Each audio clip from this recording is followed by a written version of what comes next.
A vida dos passageiros é colocada em risco quando aviões são mal construídos. Hidráulica! Nós perdemos! Quando engenheiros cometem erros. Essa estratégia não foi um acidente. Segundos após a decolagem, este avião gira descontroladamente. Isso quebrou todas as regras possíveis. Erros ocultos destroem este jato. Cada acidente contém lições que não podem ser ignoradas. Alguém tem que se manifestar e dizer: vamos lá, pessoal, temos que agir certo. Mas algumas soluções de engenharia podem levar a novos e inesperados problemas. Como a indústria aeronáutica age para eliminar os erros de engenharia?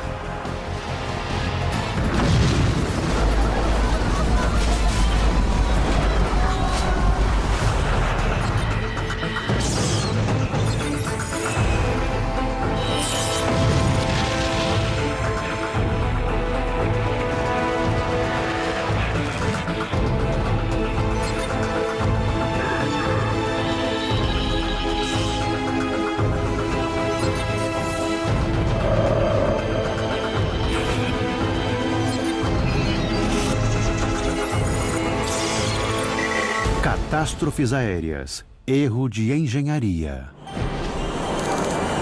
17 de julho de 1996.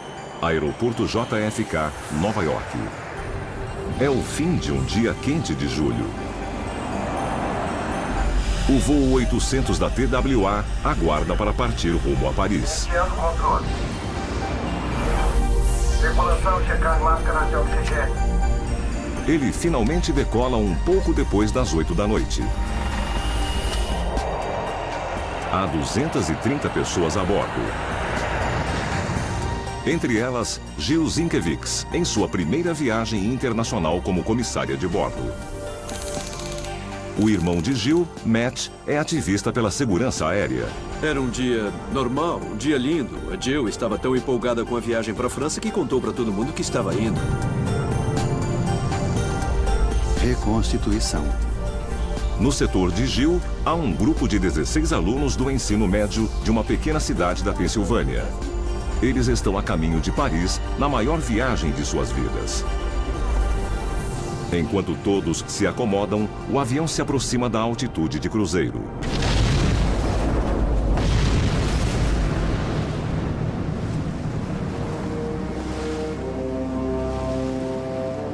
A 4.200 metros acima do Oceano Atlântico, o voo 800 da TWA e todos a bordo explodem nos céus.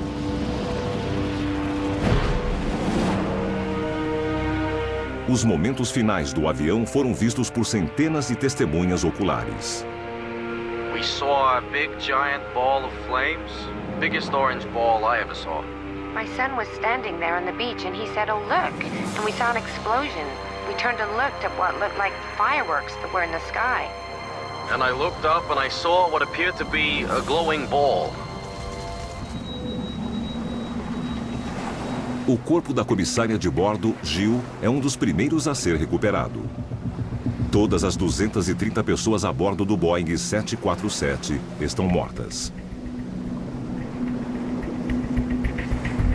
Devido aos relatos de testemunhas, muitos acreditam que o avião foi derrubado por um míssil ou uma bomba. Para o FBI, é um ato terrorista. We know there was a catastrophic explosion. It's caused by some sort of a bomb, obviously. We're not further describing where that would be, whether it was carried on or something hit the plane from outside and caused it to explode. Mas os investigadores precisam ter certeza. Vídeo da Marinha dos Estados Unidos. Eles têm uma tarefa difícil e delicada. Primeiro, precisam remover os corpos das vítimas. E depois, recuperar milhares de peças do avião. Todas elas podem ser pistas. E a 30 metros de profundidade, cada mergulhador só pode trabalhar por curtos períodos.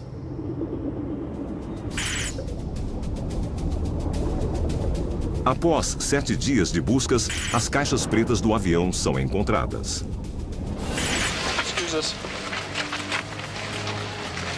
As esperanças dos investigadores aumentam imediatamente. Os gravadores de voz e de dados sobreviveram ao impacto.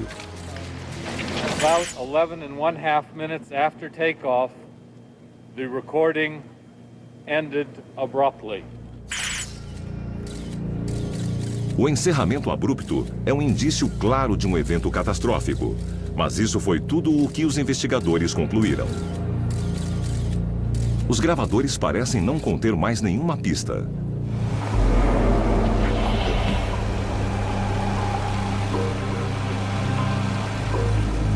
Para descobrir o que aconteceu com o TWA-800, os investigadores iniciam uma tarefa trabalhosa: reconstruir as principais partes da aeronave. Impressionantes 95% do avião são recuperados. E logo chega-se a uma conclusão definitiva. O TWA-800 não foi derrubado por terroristas. Jimmy Wilder foi o especialista em materiais da investigação. Ficou bem claro no primeiro mês de investigação, talvez até um pouco antes disso, que de todas as peças recuperadas, nenhuma continha qualquer evidência de uma bomba ou míssil.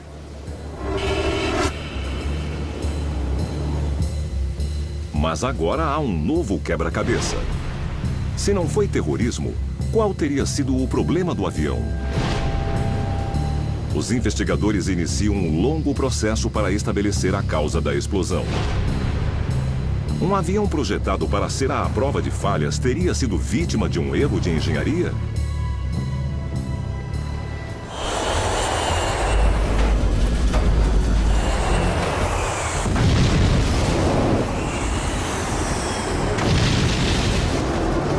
É uma das catástrofes do mundo moderno criadas pelo homem.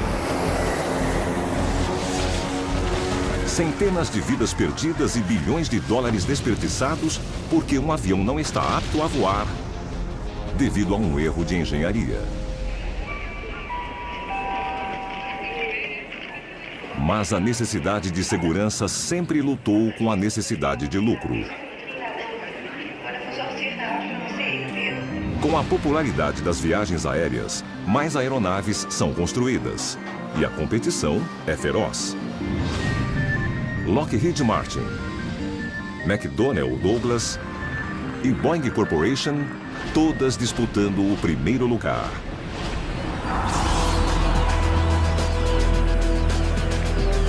Em 1970, a McDonnell Douglas revela sua nova estrela, o DC-10.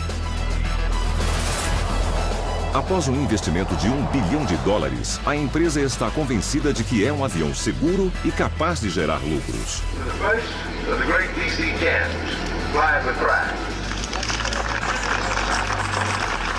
A construção do DC-10 parece impecável.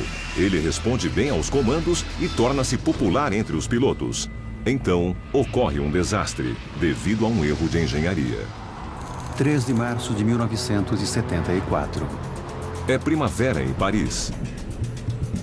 No aeroporto de Orly, François Drouin, pai de 5 filhos, parte para uma viagem de negócios. Seu filho, Bruno, tinha apenas 5 anos. Eu me lembro daquele domingo, quando levamos meu pai até Orly. Meu pai ia pegar um avião para Londres a negócios. Ele trabalhava para uma empresa petrolífera. Mas o voo do pai de Bruno é cancelado devido a uma greve de funcionários em uma companhia aérea inglesa.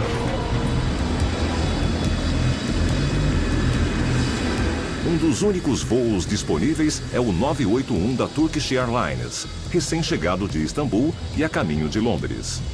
O avião é um DC-10 com apenas 2 anos de uso. Por causa dessa greve inesperada, muitas pessoas pegaram aquele voo, então o avião estava cheio. O DC-10 da Turkish Airlines fica mais tempo do que deveria em Paris para receber os passageiros prejudicados pela greve.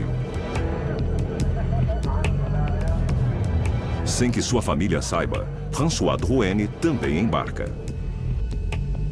Já tô com a lista na mão. Rádio checado. Os comandantes Ulusman e Berkos concluem a checagem pré-voo. Tá normal? Está sim. Na traseira do avião, Mohamed Mahmoud, um carregador de bagagens, fecha a porta de carga. Altímetro em 6.000. O DC-10 está finalmente pronto para partir rumo a Londres. O voo 981 é liberado para a decolagem pouco depois de 12:30. Trem de pouso.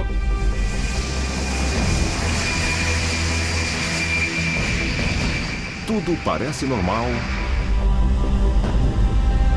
até que o avião se aproxima dos 3.600 metros.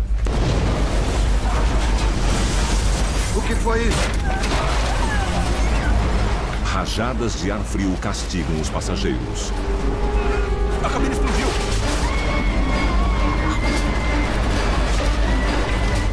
Eu não consigo subir. Não tá respondendo.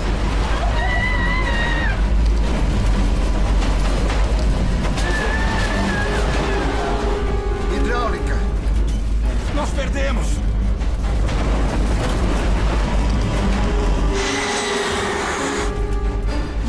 Metros.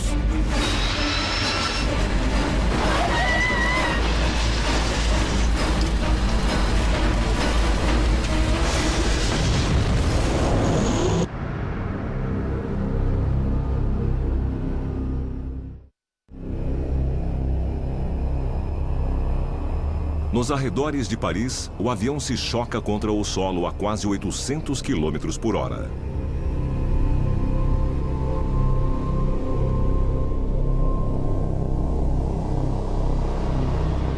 Todos os 346 passageiros e tripulantes são mortos.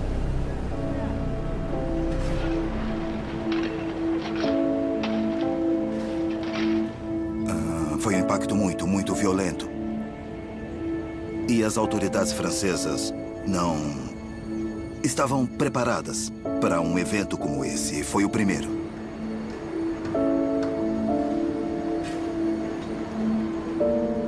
A família de Bruno teme pelo pior, mas eles ainda não sabem se François trocou de avião. A lista de passageiros não estava completa. Então nós não recebemos informações claras. A prova da presença do meu pai no avião foi obtida através da aliança dele, que foi encontrada em um fragmento da mão dele. Ela tinha a data do casamento dos meus pais e o primeiro nome da minha mãe. Bruno era apenas uma das muitas crianças que perderam seus pais. Teve um impacto sobre mim e sobre as pessoas ao meu redor. Eu não sabia, quando tive meu primeiro filho, como um pai devia se comportar. Porque eu não vi isso.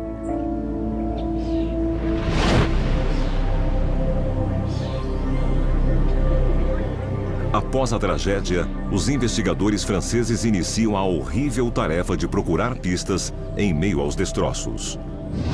Para as pessoas que trabalharam lá, para todas elas foi um grande choque.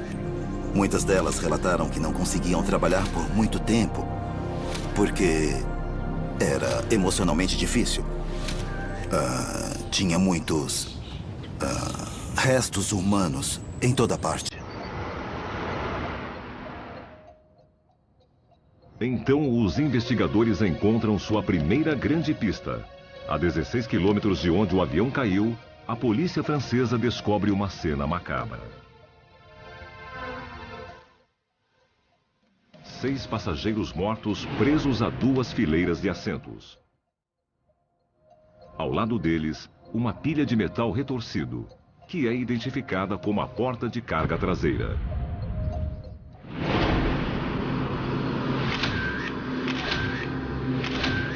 A mesma porta que havia sido fechada poucos minutos antes pelo carregador de bagagens Mohamed Mahmoud.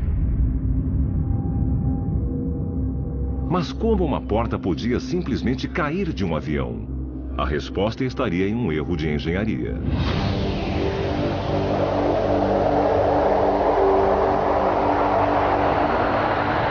Agora os investigadores se concentram na questão da pressurização. Os jatos voam a altitudes elevadas, onde a pressão atmosférica é muito baixa.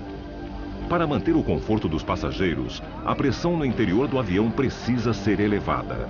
Se a cabine não fosse pressurizada, os passageiros seriam expostos a uma altitude superior à do Monte Everest. É crucial que as portas do DC-10 sejam hermeticamente fechadas. Durante o voo, o ar pressurizado do interior do avião força as portas, tentando fazer com que elas se abram. As grandes portas de carga que se abrem para cima são especialmente vulneráveis. David Lermont é piloto e especialista em aviação. É claro que essas portas são muito grandes. Elas são muito grandes mesmo. Então, caso elas se abram em pleno voo, fica um buraco enorme no avião. Para impedir que as portas de carga se abrissem, os engenheiros do DC-10 projetaram um sistema de trava elaborado. Quando a alavanca externa é acionada, as garras no interior giram, agarrando uma barra. Deveria ser totalmente confiável, mas não era. A falha de projeto era a seguinte. Você podia acionar a alavanca e sentir que a porta estava travada. Mas ela poderia estar totalmente destravada. Os investigadores descobrem que a alavanca da porta podia parecer totalmente virada, mesmo quando as garras não estavam no lugar correto. É um exemplo claro de um erro de engenharia.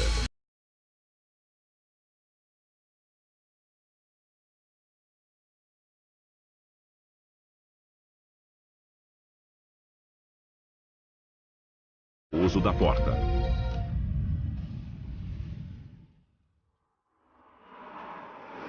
Basicamente, eles estavam condenados daquele momento em diante, porque quando a porta de carga se abriu, todo o ar do compartimento de carga, abaixo do piso da cabine, saiu por aquele buraco enorme. A abertura da porta de carga foi o primeiro desastre. Então, o ar pressurizado da cabine também tenta escapar, abrindo um buraco no piso da cabine.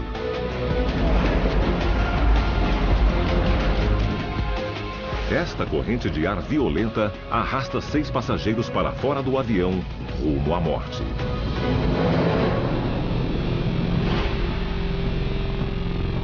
Foram as 6 pessoas encontradas a 16 quilômetros do local principal do acidente, ainda presas a seus assentos.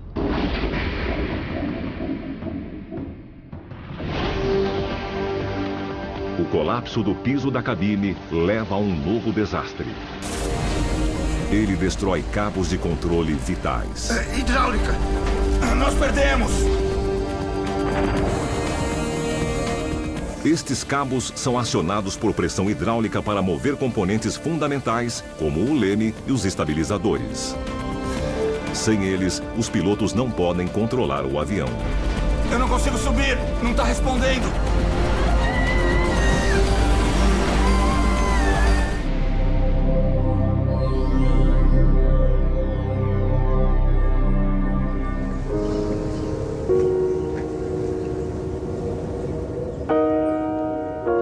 Anos depois, em memória de todos os que morreram, Bruno quer descobrir a história completa por trás do acidente que matou seu pai.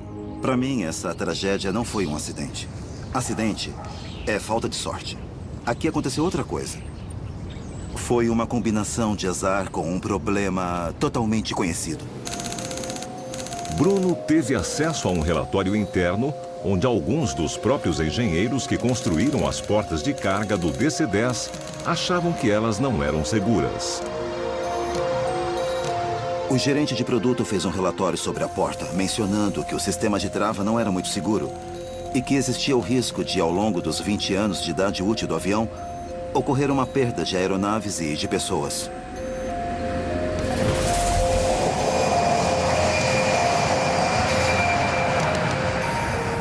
Bruno descobre que um DC-10 americano havia apresentado exatamente o mesmo erro de engenharia 2 anos antes da morte de seu pai.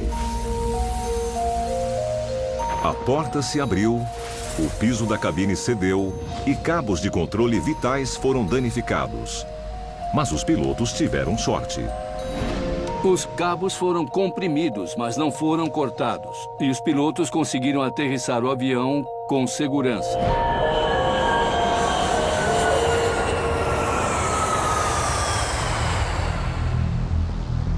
O pai de Bruno e seus companheiros de voo não morreram apenas por causa de um erro de engenharia. Eles morreram por causa de um erro de engenharia conhecido que ninguém havia corrigido. Finalmente, as autoridades reagem. Todas as portas de carga do DC-10 são equipadas com uma nova trava e entradas de ar são colocadas no piso da cabine para impedir o colapso. Mas nem todas as lições são absorvidas. Foi a destruição do sistema de controle do avião que derrubou o DC-10.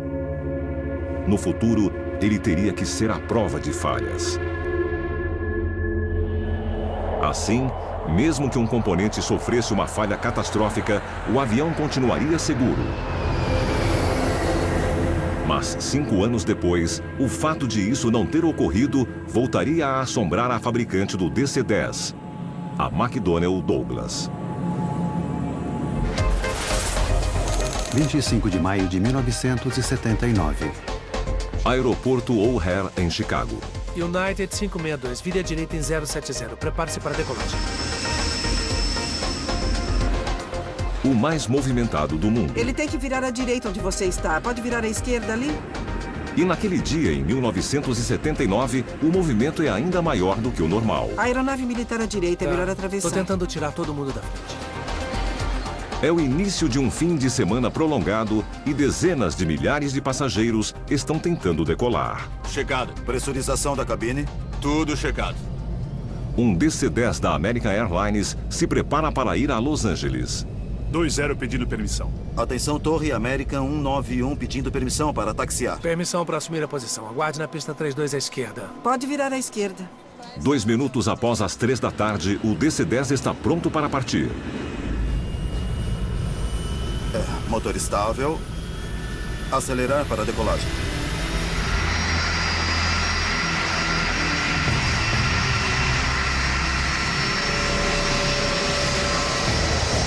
Impulsionado por suas 3 turbinas, o avião percorre a pista de decolagem. 3-2. Recolhendo o trem de pouso.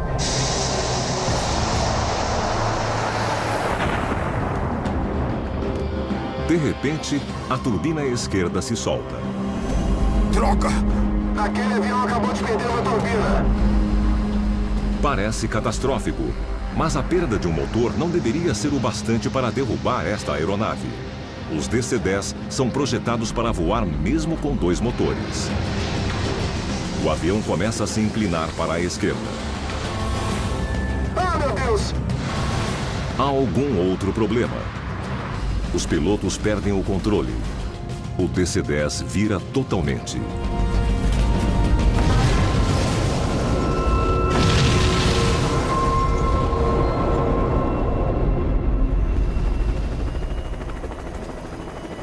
Todas as 271 pessoas a bordo são mortas, além de 2 no solo. É o pior desastre aeronáutico da história dos Estados Unidos. Surgem 2 grandes questões. Por que a turbina havia caído? E por que um avião projetado para voar com apenas 2 turbinas ficou totalmente sem controle?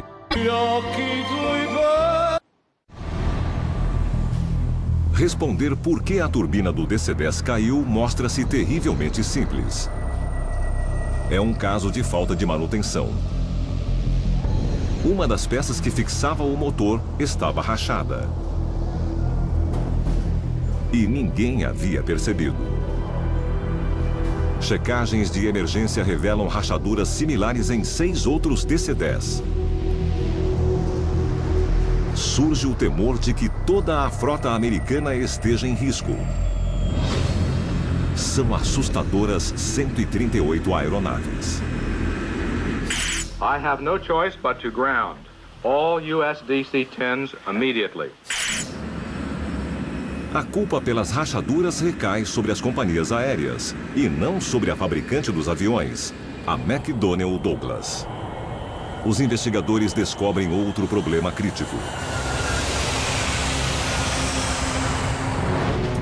Tudo remonta ao momento em que o avião se inclina para a esquerda. Isso acontece porque a separação do motor rompe linhas de controle hidráulico vitais que operam os slats das asas. Quando o motor foi arrancado da asa, ele destruiu o sistema hidráulico que mantinha os slats estendidos. Quando os slats se retraíram, porque não tinham mais pressão hidráulica para ficar no lugar, aquela asa perdeu sustentação. Reconstituição. Como no incidente da Turkish Airlines, o avião cai porque os pilotos perdem o controle. A lição da construção à prova de falhas não foi aprendida. Isso não faz jus à melhor tradição da construção de aviões. O projeto de uma aeronave deve ser o que chama de a prova de falhas. Se alguma coisa falhar, a aeronave continua segura. Isso quebrou as regras possíveis.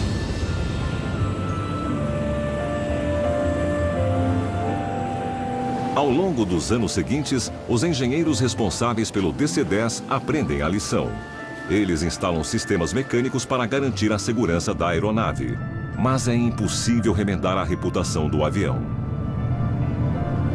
Hoje, os DC-10 são usados basicamente como aviões de carga.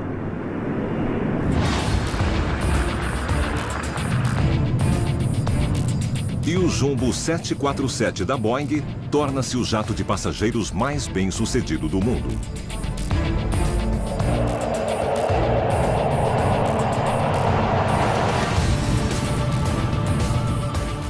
Seus engenheiros parecem ter aprendido as lições do projeto à prova de falhas até aquela noite de julho de 1996, quando o voo 800 da TWA explode, matando todos os 230 passageiros e tripulantes.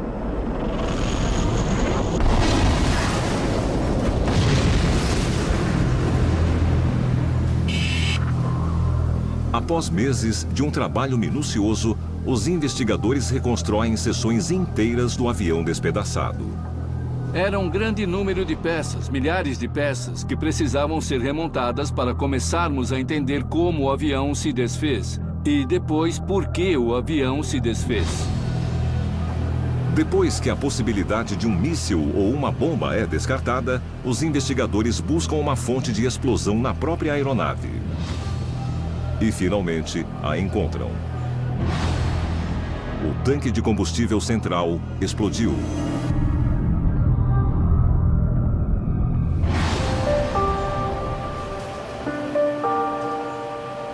Mas o que havia acontecido? O responsável logo é identificado. Ele estava bem ali, no tanque. O vapor do combustível.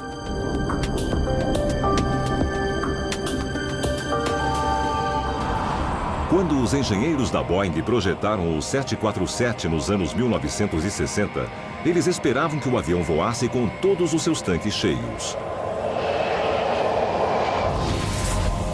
Mas quando o preço do combustível aumentou, as companhias aéreas tiveram que cortar custos. Christine Negroni escreveu muito sobre o voo 800 da TWA.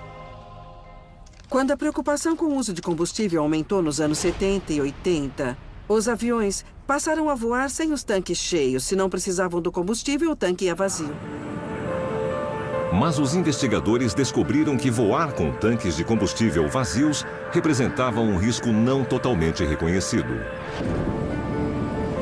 Naquela tarde de julho, o voo TWA 800 aguarda no calor escaldante do aeroporto JFK. Para reduzir os custos, seu tanque central contém apenas uma poça de combustível. E quando este combustível esquenta, ele se transforma em vapor explosivo.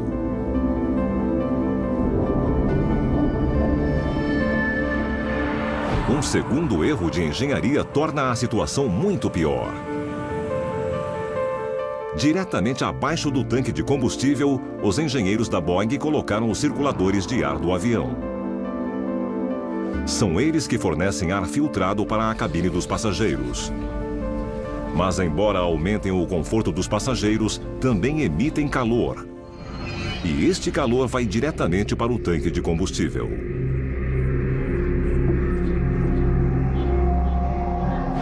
Tudo que tinha era uma poça, e essa poça se transformou em vapor. E o vapor era explosivo. Os investigadores revelam uma situação aterradora. Reconstituição. O TWA-800 se afasta de Nova York com um tanque de combustível altamente explosivo.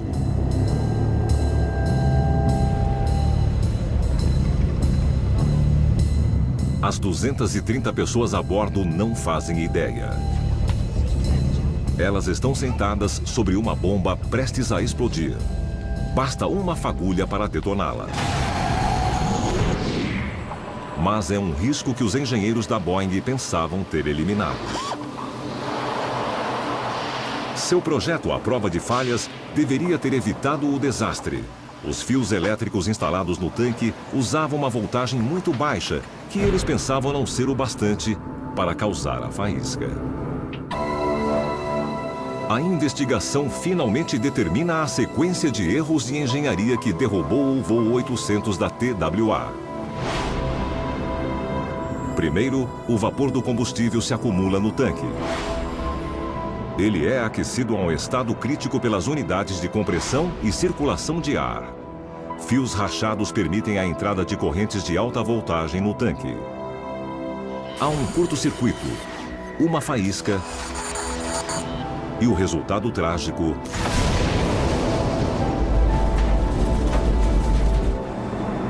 é o segundo maior desastre aéreo doméstico dos Estados Unidos.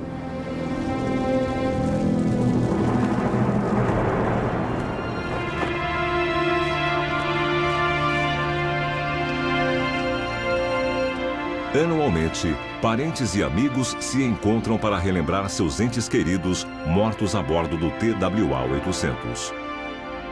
Isso acabou com a família. Nunca mais foi igual. Sempre falta alguma coisa.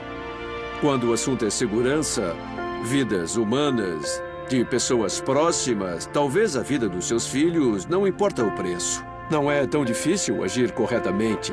E as companhias aéreas, a indústrias e os engenheiros ficam tão fixados em estatísticas e números que perdem a conexão com as pessoas.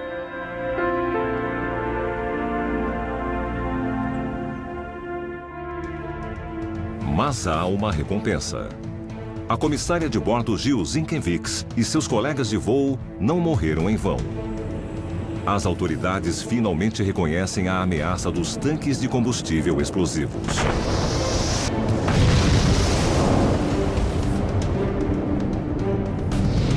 Com outros 1.200 jumbos em risco ao redor do mundo, era preciso encontrar uma solução. Hoje, uma nova tecnologia substitui o vapor explosivo no tanque de combustível por um gás inerte, o nitrogênio. No geral, com exceção do ritmo lento com que as mudanças são feitas na aviação, eu diria que o voo 800 deixou um bom legado. A investigação sobre o voo 800 da TWA mostra que um avião pode ter um excelente histórico de segurança até que as circunstâncias mudem. No caso do voo 800, um tanque de combustível vazio expõe riscos imprevistos no projeto do avião.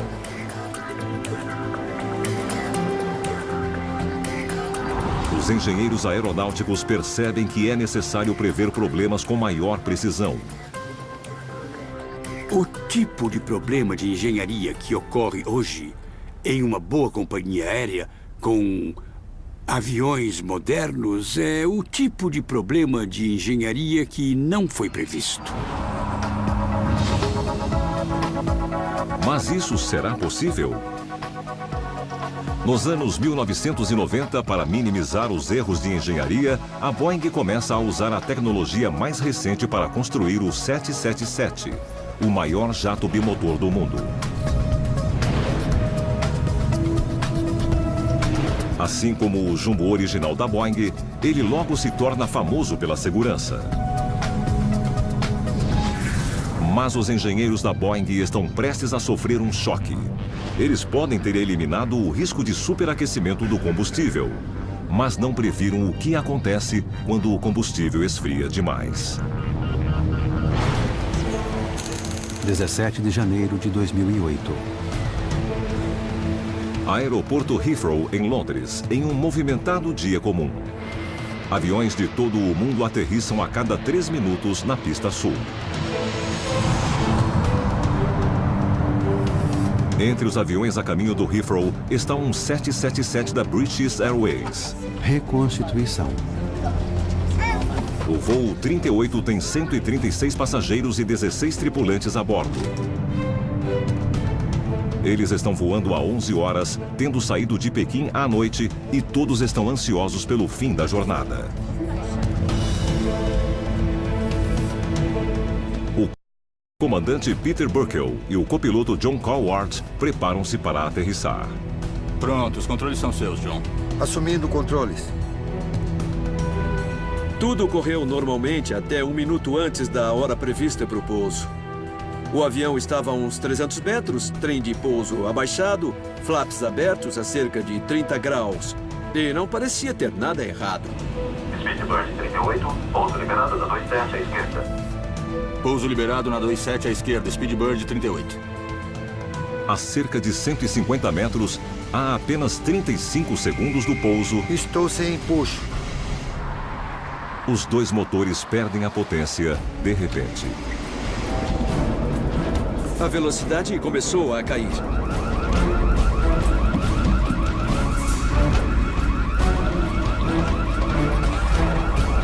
E aí, o avião de 200 toneladas se transformou em um planador. Os passageiros não fazem ideia de que podem estar prestes a morrer. E poderia ser ainda pior. Abaixo deles, há dezenas de milhares de pessoas em risco. Mayday, Mayday, Speedbird.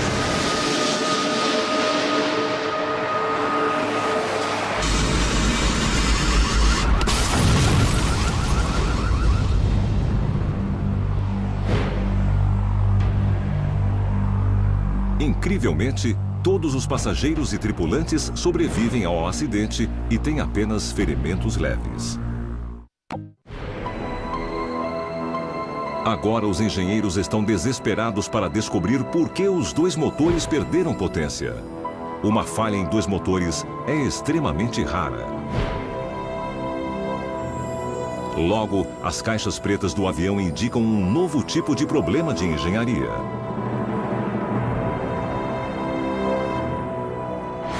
Algo impediu o combustível de fluir para as turbinas. Mas o quê?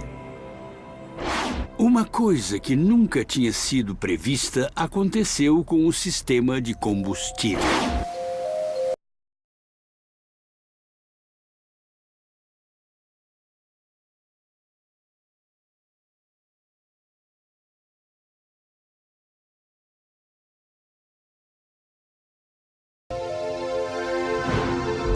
Gelo.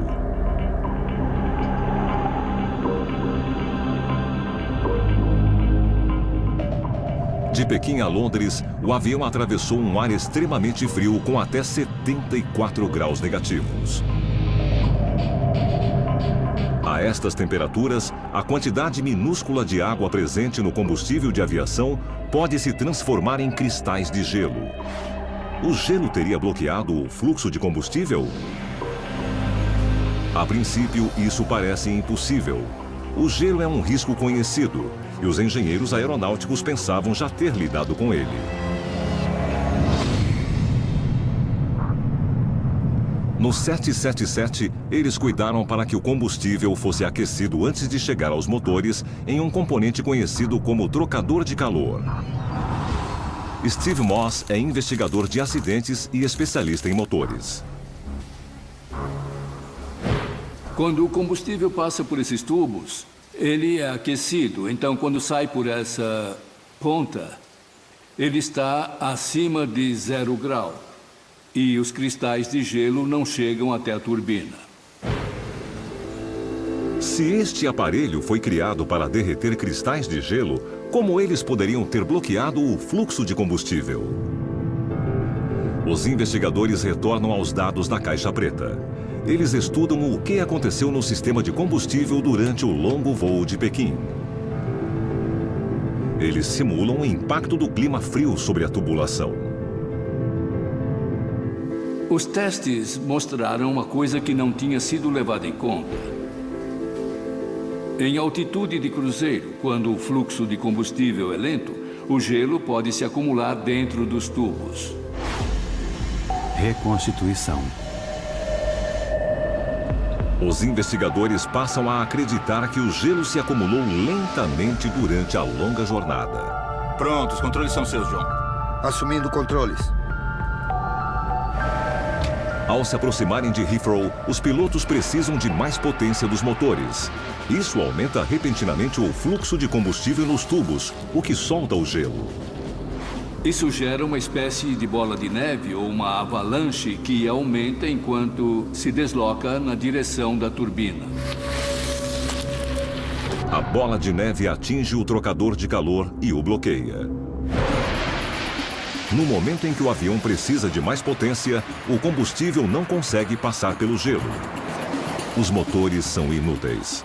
Os projetistas acharam que pensaram em tudo. Mas bastou uma circunstância que eles não tinham considerado e pronto. Mais uma vez, é preciso um acidente para revelar um problema que os engenheiros não haviam previsto.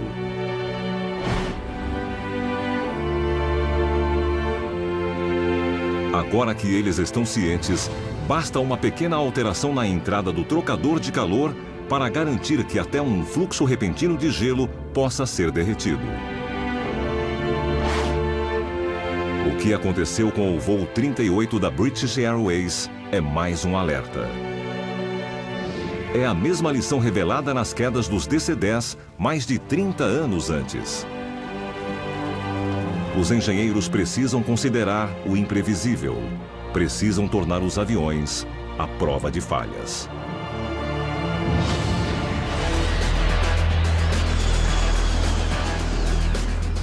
Os engenheiros modernos continuam tentando construir aviões muito mais seguros e bem menos acidentes são causados por erros de engenharia. Acidentes fatais são 6 vezes mais raros do que eram 30 anos atrás. É, sem dúvida, uma melhoria considerável. A confiabilidade dos motores, fuselagens e sistemas aumentou muito. Mas nós também aprendemos lições. A indústria aeronáutica ainda é jovem. Pouco mais de um século separam nossos jatos modernos dos primórdios da aviação. Mas para os engenheiros de hoje, o desafio ainda é o mesmo: eliminar erros antes que eles levem a desastres. Versão brasileira, Vox Mundi.